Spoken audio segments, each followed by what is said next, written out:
എലി നിസാരക്കാരനല്ല, അവൻ വലിയ പുള്ളിയാണ്. അവനെ കണ്ടുപിടിക്കാനുള്ള, അവനെ തുരത്താനുള്ള മരുന്നാണ് നമ്മൾ. അവനെക്കാട്ടി വലിയ പണിയാണ് നമ്മൾ ചെയ്യുന്നത്. ഇത് നമ്മൾ എലിയെ തുരത്താനുള്ള ഒരു വഴി കണ്ടുപിടിച്ചുകൊണ്ടിരിക്കുക. പറമ്പ് നിറയെ എലിയാണ്. ചീനി കണ്ടില്ല, ചീനി മൊത്തവും എലി മാന്തി ഇട്ടേക്കുക. അപ്പോൾ നമ്മളങ്ങനെ എലിയെ പിടിക്കാനുള്ള ഇതിനകത്തൊരു എലി ഉണ്ട്, ഇതിൻ്റെ അവിടെ എലി ഉള്ളതായിട്ട് തോന്നുന്നു. അപ്പോൾ നമ്മളൊരു പുതിയ സംവിധാനം ഇപ്പോൾ ചെയ്യാൻ പോവുകയാണ്. അത് നമ്മൾ എലി കയറി വരുന്ന ആ വഴി കണ്ടുപിടിച്ചിട്ട് അതിനകത്താണ് ഇത് പ്രയോഗിക്കാൻ നോക്കുന്നത്. കാരണം അവൻ്റെ വംശത്തിനെ തുരത്താൻ അതിനൊരു മാർഗ്ഗമാണ് നമ്മളിപ്പോൾ കാണുന്നത്. വല്ലാത്ത ശല്യമാണ്. അപ്പോൾ എലിയുടെ വങ്ക് ആ ദ്വാരം നമ്മൾ കണ്ടുപിടിച്ച് അതിനകത്താണ് ഇത് പ്രയോഗിക്കേണ്ടത്. അല്ലാതെ നമ്മൾ ഇതിൻ്റെ ചീനിയുടെ മൂട്ടി ചെയ്യാൻ പാടില്ല കേട്ടോ. ചെയ്താലും അത് അതിൻ്റെ മൂട്ടി ചെയ്യരുത്. കാരണം ഇത് നാളെ അതൊരു ദോഷമായിട്ട് വരും. കാർബൈഡ് ഉണ്ടല്ലോ, നമ്മുടെ എന്താ പറയുന്നത്, വെൽഡിങ്ങിന് ഉപയോഗിക്കുന്ന കാർബൈഡ്. ഈ കാർബൈഡാണ് ഇതിനകത്ത് ഇപ്പോൾ ഉപയോഗിക്കുന്നത്. ഈ കാർബൈഡ് ഞാൻ ഉപയോഗിച്ചാൽ നമ്മൾ അതിനെ ഇട്ടിനെ പുകയ്ക്കുക. അത് ഇട്ട് ശാലം വെള്ളം ഒഴിച്ച് കഴിയുമ്പം ഇതിനകത്തൊരു പുകയുണ്ടാവും. ഈ പുകയുന്ന സമയത്ത് ഇതിൻ്റെ ദ്വാരത്തിൽ, ഇതിൻ്റെ എലി സഞ്ചരിക്കുന്ന ദ്വാരം, അതിൻ്റെ ഇതുപോലെ നമ്മൾ ദ്വാരം കണ്ടു കഴിഞ്ഞാൽ അത് കയറി വരാൻ വഴിയുള്ള സ്ഥലം, ആ ഒരു വങ്ക് ഇടയ്ക്ക് ഇത് കണ്ടുപിടിക്കണം. കണ്ടുപിടിച്ച് അതിനകത്ത് ഇതിനെ നിക്ഷേപിക്കുക. ചീനിയിൽ എലി ഉണ്ടാകുന്ന വലിയ നഷ്ടമല്ലേ? മൊത്തം കാണത്തില്ലല്ലോ. നമ്മളിപ്പോൾ ഒരു മൂടി ചീനിക്കകത്തൊരു 6-7 കിലോ ചീനി അല്ല 10 കിലോയ്ക്ക് താഴെ ഉണ്ടെങ്കിൽ അതിൻ്റെ പകുതിയും എലി തിന്നെടുക്കും. പിന്നെ നമ്മളിപ്പോൾ അതിനകത്താണ്ട് എലിയുടെ ദ്വാരം കണ്ട് അതിനകത്തൊരു ശകലം കാർബൈഡ് അതിനകത്തോട്ട് ശകലം ഇട്ട്, ഇതാണ് കാർബൈഡ്. കണ്ടത് കാർബൈഡാണ്. ഇത് അതിനകത്തോട്ട് ഇടുക. അതിനകത്തിട്ട് സാധാരണമായ കാര്യമാണ് നമ്മൾ ഈ വെൽഡ് ചെയ്യാനായിട്ട് ഉപയോഗിക്കുന്ന ഒരു സാധനം. അതിനകത്ത് കുറച്ച് വെള്ളം അങ്ങോട്ട് ഒഴിച്ചു കൊടുക്കുക. അത് അപ്പോഴത്തേന് ഇതങ്ങ് പുകഞ്ഞ് കയറും. കാരണം പുക വരുന്നുണ്ടോ? ഇത്രയേ ഉള്ളൂ. ഇതിൻ്റെ മങ്ങിൻ്റെ ഭാഗം നോക്കി ഇത് പുകഞ്ഞ് കയറും. ഈ പുക ഇങ്ങോട്ട് വരുന്നുണ്ടാണ്ട് ഗ്യാസും പുകയിട്ട് വരുന്നത് നമ്മൾ ഇച്ചിരി ചവർ അങ്ങോട്ട് വാരിയിട്ട് ഈ ദ്വാരം അങ്ങ് അടയ്ക്കുക. ഇതാണ് ഇതിനകത്ത് ചെയ്യുന്നത്. എന്നിട്ട് ഈ ദ്വാരം എവിടെ ഉണ്ടോ അതനുസരിച്ച് അതങ്ങ് പോവുക. പിന്നെ അവൻ ഓടി ചാടി വരാനില്ല. ചിലപ്പോൾ നമുക്ക് ഇതുണ്ടെങ്കിൽ ചിലപ്പം അപ്പുറത്തൂടെ ചിലപ്പോൾ ചാടി വരാൻ വഴിയുണ്ട്. നല്ല സ്മെല്ലാണ്. അവൻ്റെ വംശം അതുകൊണ്ടൊരു പരുവത്തിലാവുമെന്നാണ് കണക്കൂട്ടുന്നത്. നല്ല സ്മെല്ലുണ്ട്. ഈ ഇത് പൊനത്തിനകത്ത്, അതുകൊണ്ട് നമ്മളിങ്ങനെ അടച്ചത്. ഇത് വഴി അത് അങ്ങനെ വേണേ ചെയ്യേണ്ടത്. അതായത് നമ്മളൊരു വലിയ വങ്ക് കണ്ടു കഴിഞ്ഞാൽ അതിൻ്റെ അവിടെ ആ വങ്കിൽ നമുക്ക് അവനെ കിട്ടത്തില്ല. കുറച്ച് ദൂരം നമ്മളിത് കണ്ടുപിടിക്കണം. അവൻ പോകുന്ന ഒരു വഴിച്ചാൽ നമ്മൾ കണ്ടുപിടിച്ചിട്ട് അതിനകത്താണ് ഇതിനെ ചെയ്യേണ്ടത്. ആ വഴിയിൽ ഇടയ്ക്ക് വെച്ച് ഇതിനെ പൊട്ടിക്കണം.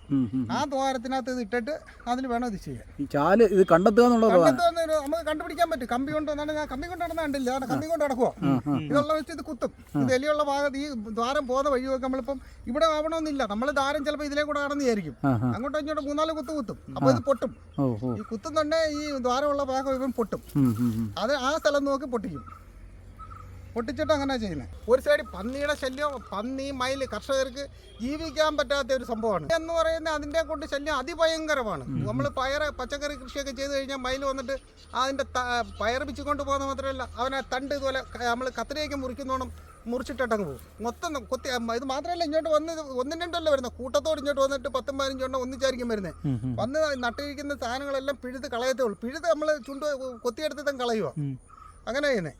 എലിയുടെ ശല്യം നമുക്ക് ഇതുപോലെ എല്ലാവർക്കും ശാശ്വത പരിഹാരമാക്കുമെന്നാണ് ഞാൻ ഈ ചെയ്ത ഒരു കാര്യം. എല്ലാവരും ചെയ്യാന്നുണ്ടെങ്കിൽ എലിയുടെ ശല്യത്തിന് ഒരു പരിഹാരമാവും. 100% ഒരു വെൽഡിങ്ങിനൊക്കെ, ഗ്യാസ് വെൽഡിങ്ങിന് ഉപയോഗിക്കുന്ന കാർബൈഡ് അത് നമ്മൾ ആ ഇരുമ്പേടയിൽ ചോദിച്ചാൽ കിട്ടും. അതൊരു ശകലം ഒരു 50 ഗ്രാം മേടിച്ച് കഴിഞ്ഞാൽ 50 ഗ്രാമോ 100 ഗ്രാമോ മേടിച്ച് വിലയൊന്നുമില്ല, ഒരുപാട് വിലയൊന്നുമില്ല. എല്ലാവർക്കും ചെയ്യാവുന്ന കാര്യം. പക്ഷേ എനിക്ക് പ്രത്യേകം പറയാനുള്ളത്, ചീനിയുടെ മൂട്ടിൽ ഇത് ചെയ്യരുത്.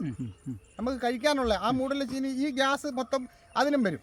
ഇപ്പം ഇത്രയും ദൂരം ആയതുകൊണ്ടാണ് ഞാൻ ഇങ്ങനെ ചെയ്യുന്നത്. അപ്പോൾ അതുകൊണ്ട് നമുക്ക് ചെയ്യാൻ പറ്റും.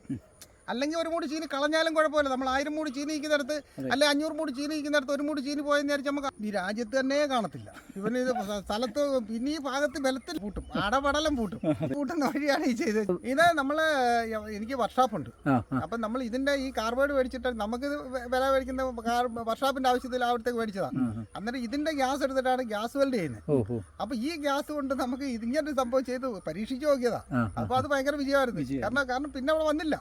വെച്ചെടുത്തൊന്നും പിന്നെ ഇതില്ല. നമ്മൾ കാണുന്നിടത്ത് വേറൊരു സ്ഥലം കണ്ടാലേ ഉള്ളൂ. പിന്നെ ആ ഭാഗത്ത് പിന്നെ കാണത്തില്ല എന്ന് പറഞ്ഞാൽ ഇപ്പോൾ ഒരു 3-4 മാസം കൊണ്ട് എലിയുടെ ശല്യമേ ഇല്ല. എന്നാണ് ഇതിൻ്റെ ഇടയ്ക്ക് ഇറക്കിയത് വന്നതാ. ഇത് ശല്യം ഇല്ലാതെ വന്നതാണ് ഇത്. ഇതാണ് എലി തുറന്നിട്ടേക്കുന്ന വന്ന് കാണുമ്പോൾ ഇതുപോലെ മണ്ണിങ്ങനെ പച്ച എലി ഉണ്ടെങ്കിൽ നമുക്കറിയാൻ പറ്റും. ഇതുപോലെ മണ്ണിങ്ങനെ വീണ് കിടക്കും. പൂന പോലെ ഇങ്ങനെ വന്ന് മറിഞ്ഞ് കിടക്കും. അത് അതിനകത്ത് എലി ഉണ്ടെന്ന് നമുക്ക് ഉറപ്പാക്കി. അങ്ങനെയാണ് അതിന് എളുപ്പത്തിൽ കണ്ടുപിടിക്കുന്നത്. പിന്നെ ചിലത് മൂട്ടി വന്ന് മാന്തി പോകുന്നുണ്ട്.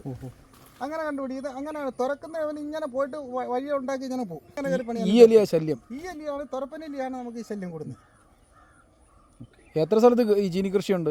അത് ഞാൻ അവിടെ ഒരു മൊത്തത്തിൽ ഒരേക്കർ സ്ഥലത്ത് ഇട്ടിരുന്ന നേരത്തെ. അപ്പൊ അത് ഈ എലിശല്യം കൊണ്ട് അന്നേരം ഇതൊന്നും തോന്നിയില്ലായിരുന്നു. അന്നേരം ഇതെല്ലാം കഴിഞ്ഞ് പിന്നാണ് ആലോചന വന്നത്. പിന്നെ അവിടെ വാഴ ഇട്ടേക്കും. പിന്നെ കുറച്ച് സ്ഥലത്തേ ഇട്ടിട്ടുള്ളൂ. എലിശല്യം കൊണ്ട് ബുദ്ധിമുട്ടുന്ന കർഷകർക്ക് ഞാൻ ഈ ചെയ്ത വിദ്യ എല്ലാവർക്കും വളരെ നിസ്സാരമായിട്ട് ചെയ്യാൻ പറ്റും. ഒരു 5-10 രൂപ കൊണ്ട് ചെയ്ത് തീർക്കാൻ പറ്റുന്ന. കാരണം നമ്മളെ ഒരു മൂടി ചീനിക്കകത്ത് ഒരു 7 കിലോ 8 കിലോ കാണും. നമുക്ക് കിട്ടുന്ന 150 രൂപ 160 രൂപ ഒരു മൂടി ചീനിക്കകത്ത് കിട്ടുന്നതാണ്. ഒരു 10-15 രൂപ മുടക്കി കഴിഞ്ഞാൽ ആ എലിയുടെ ചിലപ്പോൾ നമുക്ക് കാണത്തില്ല. ഒരു പറമ്പിലേക്ക് 2-3 എലിയെ കാണത്തുള്ളൂ. നമ്മുടെ ഒരു വയലിൽ ആ പറമ്പിൽ മൊത്തത്തിൽ വന്നാൽ 2-3 എലിയായിരിക്കും ഇത് മൊത്തവും തുളയ്ക്കുന്നത്. ഒരിടത്ത് കയറുമ്പോൾ തന്നെ ഇതുപോലൊരു ചെറിയ പ്രയോഗം നടത്തി കഴിഞ്ഞാൽ നമുക്ക് കണ്ടുപിടിക്കാവുന്ന കാര്യമുള്ളൂ.